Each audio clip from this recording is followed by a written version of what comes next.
미국에서요, 엘리자베스 워런이라는 이 여성 대선 후보, 지금 상원 의원이죠. 교수하다가 아마 금융위기 때 정치판에 뛰어드는 사람으로 생각을 합니다. 상당히 진보적인 사람입니다. 근데 이 사람이 최근에 여론조사에 중위권쯤 있다가 토론 등을 하면서 갑자기 뛰어올라서 지금 많은 주에서 바이든 이어서 2위를 달리고 있답니다. 그래서 샌더스가 지금 이 사람한테 이렇게 처지고 있다는 거예요. 하버드대 로스쿨 교수를 하다가 2013년에 매사추세츠주의 민주당 상원 의원으로 왔습니다. 자, 그런데 윗사람이 신인도 아니고 그렇다고 또 더 나아가서 나이도 지금 70세예요. 그런데 지금 지지도가 급상승하면서 바람을 일으키고 있는데 개인적 카리스마도 따로 있는 사람도 아닙니다. 그런데 치밀하게 미국 대선용 정책 공약을 준비했다는 거예요. 치밀하게 준비된 20개 공약으로 돌풍을 불러일으키고 있는데 1월달 출마 선언하고 5개월 동안에 교육, 복지, 세제, 주택, 사법개혁, 자원개발, 외교 등 각 분야의 공약을 20여 개 발표를 했다고 합니다. 매주 한 개씩을 발표해서 아이디어 나열이 아니라 미국 국가 근간을 바꿀 만한 내용들을 이렇게 본인이 직접 만들었다고 합니다. 물론 미국의 강성 진보 또 여성 엘리트라는 이런 한계를 지적당하고 있는 사람인데요. 제가 말하는 것은 대중은 자신의 가치를 끊임없이 시종일관 밀어붙이고 실현시키려고 하는 사람을 좋아한다는 겁니다. 이 사람은 미국의 시각에서 봤을 때는 진보 좌파의 제일 왼쪽 근처에 가 있는 사람인데도 불구하고 자신의 가치를 끊임없이 현실화시켜서 미국 사회를 바로잡는 길이라고 말해왔어요. 그래서 제가 이 사람을 지지하는 것도 아니고 이 사람의 공약을 동감하는 것도 아니지만 사회의 변화나 사회를 변혁시키는 동력은 그 끊임없는 일관성에서 등장한다는 겁니다. 제가 서민 파퓰리즘 15조를 이렇게 주장하고 그걸 전번에 앵그리 블루 6월 21일 2차 집회에서 발표하고 밀고 가겠다라고 이야기한 것도 제가 지금 정치를 해야 되겠다라거나 무슨 총선에 출마한다거나 당을 만든다거나 이런 생각은 지금 현재 추호도 없습니다. 다만 이거를 분명하게 밀고는 가겠다는 겁니다. 정치권이 끝까지 무시하고 장난을 치면 이런 주장들을 외면하면 제가 앞에서 이야기했던 루니스호 문제에 대한 정치권의 침묵에 대해 이건 붕괴를 넘어서서 진짜 다 갈아 마셔버리고 싶은 충동을 느낍니다.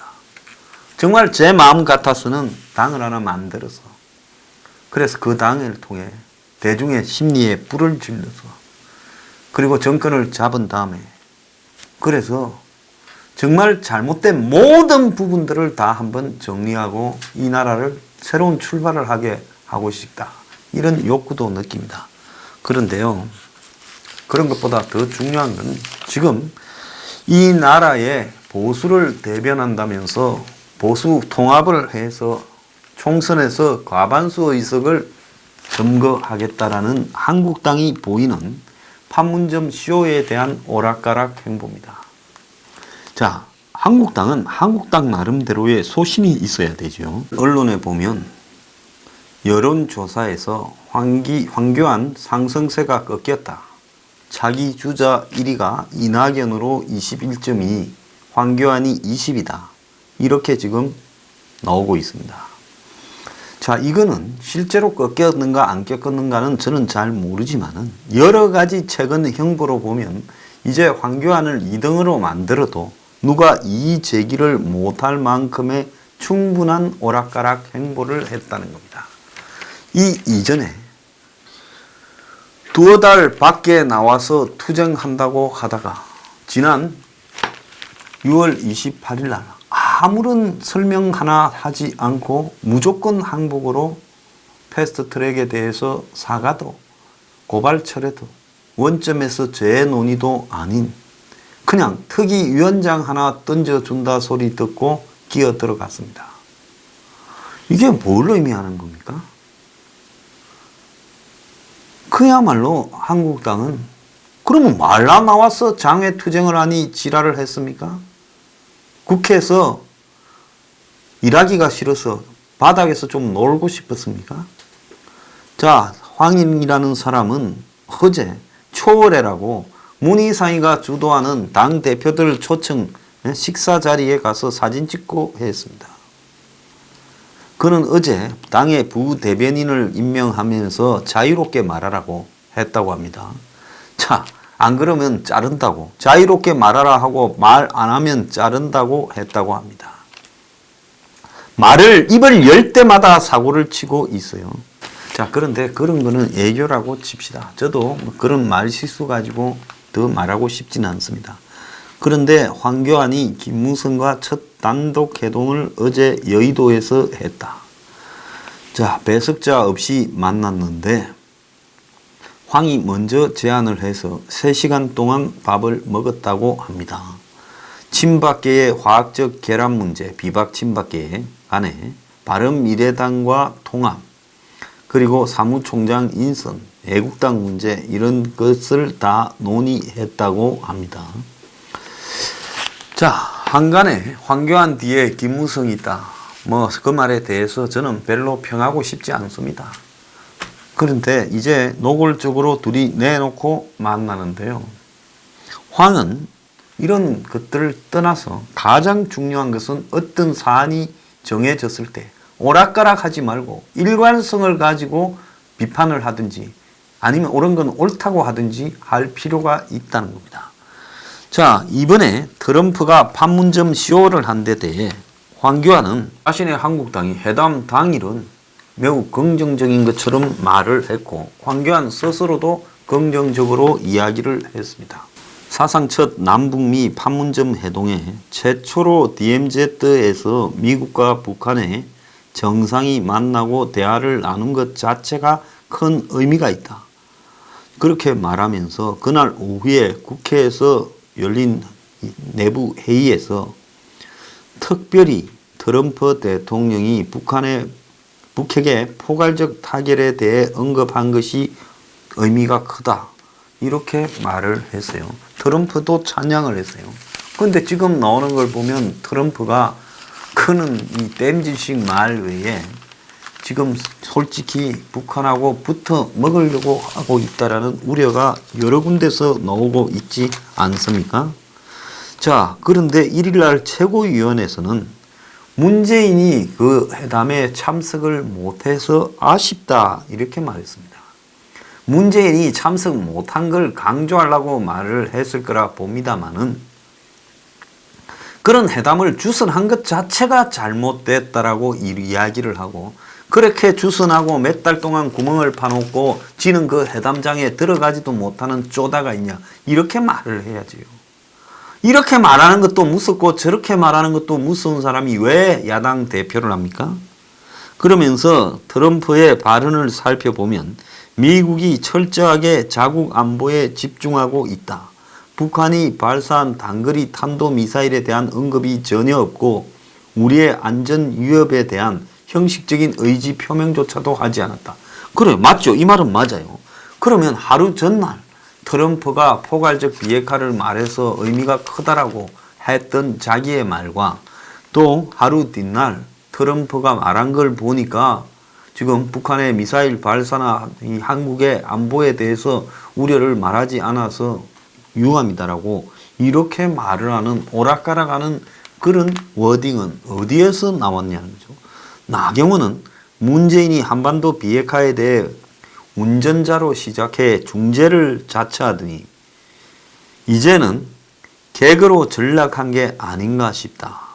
미북 정상회담에만 기대는 소극적인 자세가 대한민국 국익에 셀프 패싱을 자초하는 것이 아닌가 걱정된다. 나경원이 이야기하는 거 보면 그냥 말로 기분 나쁘게 하려고 쫑알대는 그런 동네 아줌마 수준을 벗어나지 못하고 근본적인 문제에 대한 지적을 갖다가 제대로 한번 하는 적을 본 적이 없습니다. 황교안은 중심이 없다 보니까 이렇게 오락가락 하는 거예요.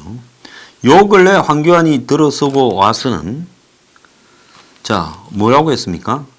하노이 회담 실패 이후에 곧바로 당 대표가 되어서 위장 평화 운운했고 남북 군사 합의 폐기, 대북 제재 강화 등을 주장을 했고 5월 23일에는 노무현 추도식이 열린 봉화마을 대신에 강원도 초서를 찾아서 남북 군사 합의를 조속히 폐기하고 국민과 나라를 지키기 위한 법제의 완비가 필요하다. 이렇게 말했습니다. 목선 노크 기순 이후에는 정부 외교 정책을 비판하며 안보 공세 수위를 더 높였습니다. 그러고는 지난 28일 날 당 내부 북핵 안보 특위에서는 문의원이 결국 얻는 것 하나 없이 망신만 당했다. 모욕을 당하면서 고집스럽게 북한 편을 드는 게 아닌가 안타깝다. 그러면서 문에 대해 북한을 감싸기 위해 사실과 다른 말을 한다. 이런 비판을 해왔어요. 그러다가 또 판문점선언 텔레비 하니까 그날은 또 마음이 아이고 이거 오늘 심한 말 하면 또 재 뿌렸다고 비판받을까봐 또 그 부분에 대해 평가한다 어쨌다 했다가 문이 빠져서 아쉽댔다가 또 이제 설거머니 비판하는 대열에 가세하고 있습니다. 한국당의 대표나 원내대표를 하는 사람들이 시종일관 일치된 관점을 유지해야지 이랬어야 되겠습니까? 자, 저런 정도의 사람들이 당 대표를 하고 있다는 게 저는 정말로 서글픈 부분이라고 보고요.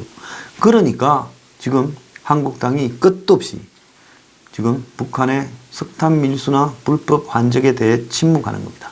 6월 20일이 집회하기 며칠 전에 유기준 의원 시켜서 고발하더니만 고발하고 또 끝이에요.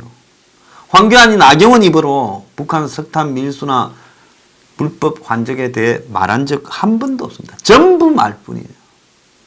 그래 놓고는 김무성이 만나서 무슨 보수 통합을 이야기하고요. 뭐 가반수 획득을 이야기해요. 무슨 최소 과반 의석 얻어 반드시 압승한다. 자, 가는 과정이 아름답지 못한데 과반수가 갑자기 생깁니까? 당내 계파 지역 나누는 건 구태 정치다. 공화당, 바른미래당 품고 자유우파 대통합한다. 문정부 폭정 막기 위해 이기는 공천을 할 거다. 이기는 공천 너끼리 많이 하고요. 저는 분명히 여러분들한테 약속합니다. 한국당이 서민 파퓰리즘 15조를 받으면 저는 한국당이 총선 승리하도록 열심히 도울 겁니다. 저는 정치 안 합니다. 그런데 만약에 끝까지 이런 부분들을 안 받고 무시하고 가겠다면 저는 제 나름대로 이제 가짜 보수나 수구 기득권의 커넥션에 기대지 않는 새로운 길을 갈 수 있습니다. 그게 무슨 말인가 하면요.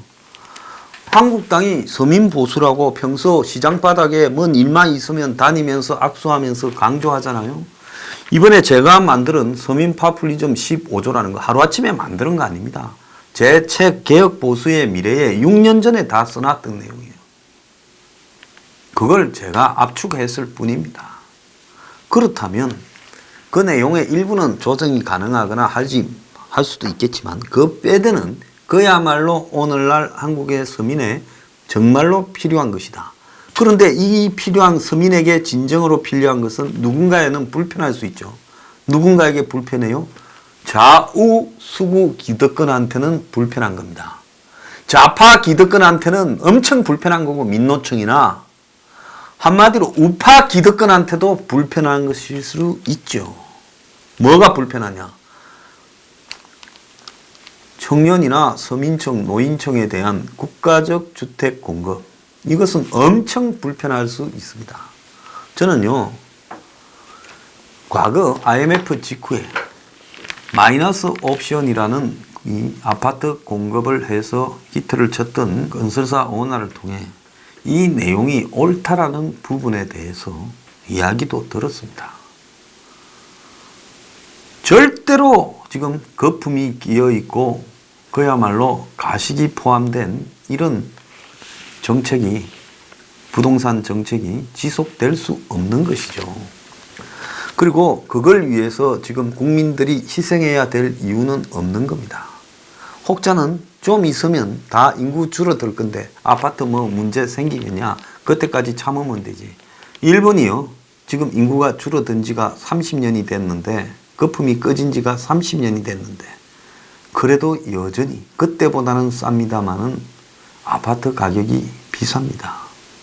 그렇기 때문에 지역에 싼 아파트가 있는 곳은 재배하더라도, 그게 또 청년층이나 빈곤층은 배려해야 되겠죠. 수도권이나 이런 지역에 광범위한 국가적 싱가포르식의 주거 공급이 행해져야 되고, 궁극적으로는 지역까지 포함해서 다 행해져야 된다는 것이 제 생각입니다. 집이 두 개의 수단이 되어서는 안 된다.